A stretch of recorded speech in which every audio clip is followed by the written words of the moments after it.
متاسفانه نتوانستم شب یلا جشن بگیرم بنا بر دلایلی.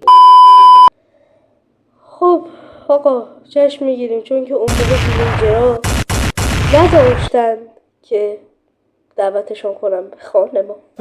پس خودمون جشن میگیریم. ولی فقط تنها مشکل اینه که باید بذاریم شب بشه.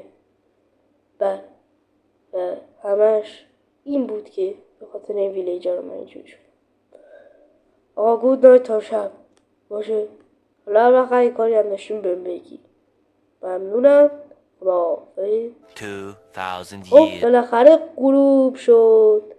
خب حالا اصلا من نمیدونم اون موقع چرا ویلیجر رو الان هم نمیدونم خونم اون بهت اصلا بیا آسان خونش هم خراب کردم حالش جا بیاد به درد نخور.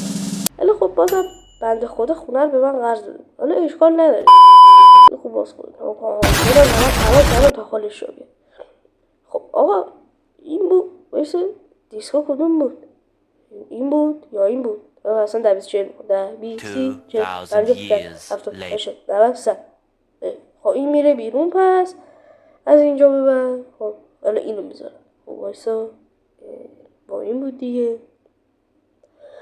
نه محسن رسانی نه آقا محسن رسانی نه خدا وکیل نه بابا.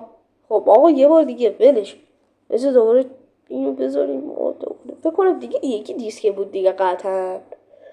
آره فکر کنم همین دیسکه بود. خب بذارمش. آها تو شب یلدای منی دیوونه یه دوست داشتنی لبای تو رنگ اناره و هندونه شیرینیش کم میاره پیش بوسه های